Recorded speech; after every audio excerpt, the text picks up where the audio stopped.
Benediction, and welcome to the Mediocre Minute. I'm your host, Pedophilia. Our first story, new moderators have been added to the boards. Congratulations to Fricked and Dr. Terrible.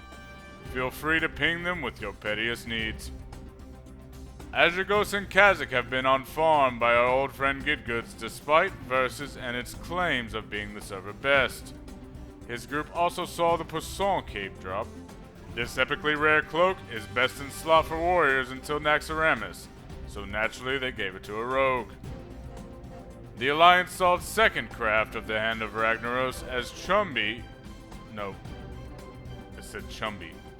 Alright, thank you. From Relentless, crafted his last week.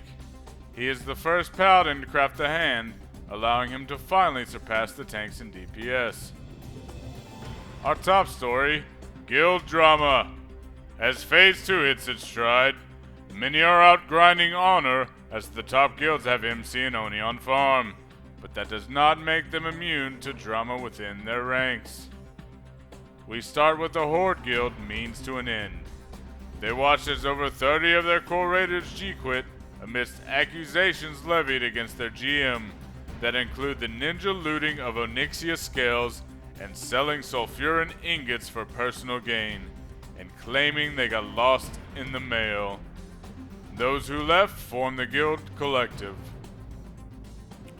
RKZ, GM of The Boys, made headlines when he surprised the Benediction Discord and G-kicked a member for calling out a ninja looter among their own ranks.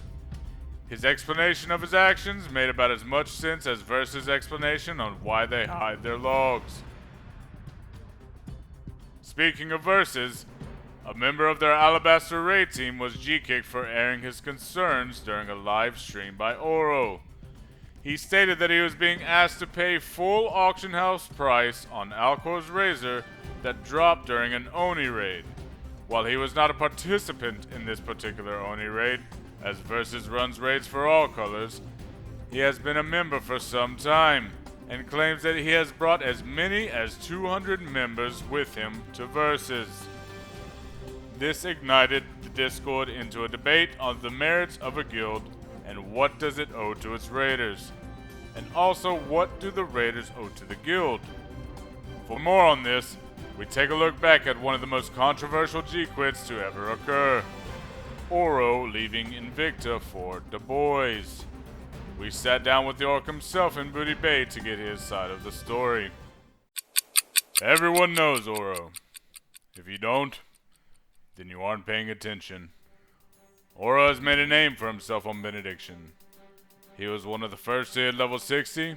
He is currently ranked in the top bracket for the Horde, and his stream is gaining in popularity. But that might not be what you know him for. Ouro was also the first on the server to craft the Hand of Ragnaros from the Eye of Sulfuras. By no means a small task, typically requiring the support of your guild. We have all heard the story. It has been documented since the early days on the Benediction Discord. But have we heard his side? Firstly, Ouro, thank you so much for joining me here. I appreciate your time. So I'll go ahead and get started. So I want to start off by asking you, how long have you been playing World of Warcraft?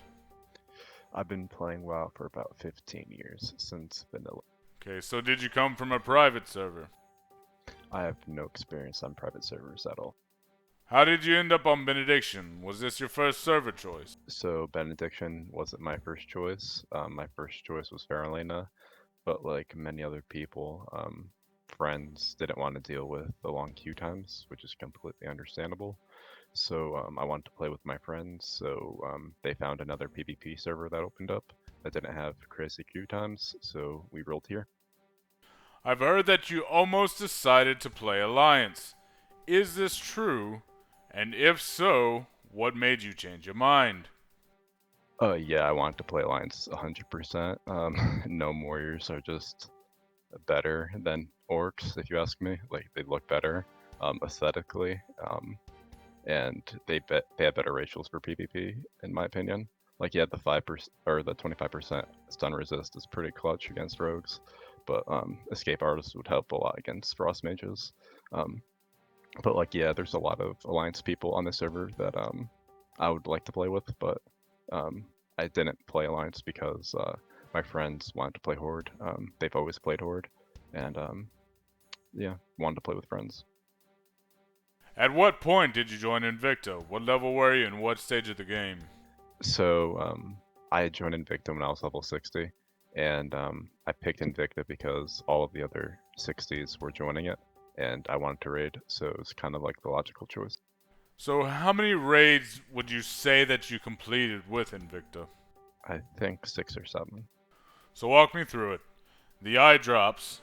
I want you to describe how you felt when you saw that the eye had dropped, and then when they made the decision to give it to you.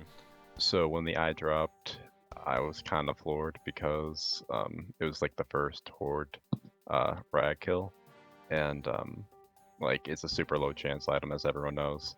So like I kind of didn't believe that it dropped because I was dead when they looted the boss, and I didn't believe it until I saw it myself. But in terms of like how I felt when I got it, like I couldn't go to sleep that night, so I basically stayed up like for 24 hours, and it was just I don't have words. So like I still am kind of shocked that I still have it. So how did you acquire the mats? What mats did you pay for, and what mats did Invicta? So I farmed out all the mats except 7 ingots. So that includes 50 Arcanite bars, 10 Blood of the Mountain. I think I did actually. I did 14 of I think 25 Essence of Fire, and I provided 1 ingot that I bought from Warden for 750 gold. So it's been said that you've had every intention to leave Invicta before the hand was crafted. Is this true? No, like people say that like the second that the eye dropped, like I was planning on leaving the guild, but that's just complete bullshit. Like I did so much for that guild, like after the eye dropped that like no one would do if they were just planning on leaving. Running officer alts through like dungeons, leveling up their characters and whatnot for no gold at all, no payment at all. And I did it because I was friends with the people in the guild. I had no intention of leaving. So when did your relationship with the boys start? I left because I kind of got burned out from all the drama in the guild. 500 members. It's basically dealing with the drama of 5 different guilds with only 1 set of officers. And I also have I had a friend, or I do have a friend that like they didn't really mesh well because he was in Du Bois, and Du Bois and Invicta really don't have good relations at all. And like whenever he joined the Discord, like it was really awkward, and like I came back to play with my real life friends. So when he wasn't really welcome in the Discord, it kind of left a bad taste in my mouth. But like the main contributing factor I would say was the drama, for sure. So did you tell Fruct or any other members of Invicta your intentions? No, I didn't tell anyone besides the people in Du Bois. So rumors say that you were handed your gear, including but not limited to the Arcanite Reaper, Stronghold Gauntlets, Lionheart Helm, Epic Mount, and of course the Hand of Ragnaros. How much of this is true? Okay, yeah. Like I farmed out all of those arcane crystals for the Arcanite Reaper. They didn't give me fucking dick. Like in terms of all that stuff, like I farmed out all those mats myself. I was one of the first miners to hit 60, so I had Eastern Plague lands on lock 24/7, like for a very long time. So I farmed out a lot of gold. Fruct has made claims that you owe himself and the guild an approximate sum of 3,600 gold. Has this debt been settled, or do you plan on settling it? I don't think that I owe Invicta anything. Like when you're in a guild, you usually don't like keep tabs of like what different guild members owe you. Like when I was running officers through like SM and ZF, like I wasn't saying, "Oh, you owe me this amount of gold. Like I'm holding this against you." Or like when I ran everyone through UBRS because I was the only person in the guild with the key to get everyone attuned 10 hours a day until everyone was attuned. Like I'm like, "Oh yeah, you owe me 500 gold because I make 50 gold an hour. Like that's just not the case. But if we want to play it that way, like I can probably come up with a number of like how much gold I think they owe me in terms of my time invested in the guild. And like I think that I probably invested more time than whatever they think I owe them. So if you could change any of the events that have transpired, what would you do different? So initially I thought that I wouldn't change anything, but I think that it probably would have been better to give people a heads up of me G quitting. Like I should have told the officers that I was going to do it rather than just G quitting and not saying anything. Like I think that's one area. Finally, if the boys craft you Thunder Fury, which guild will you join next? Enigma for sure, 100%. Well, those are your answers, folks. Whether you agree with him or not, that's completely up to you. All I can hope is that we can finally put this behind us. That's it for this edition of the Mediocre Minute. Thank you for watching, and tune in next time.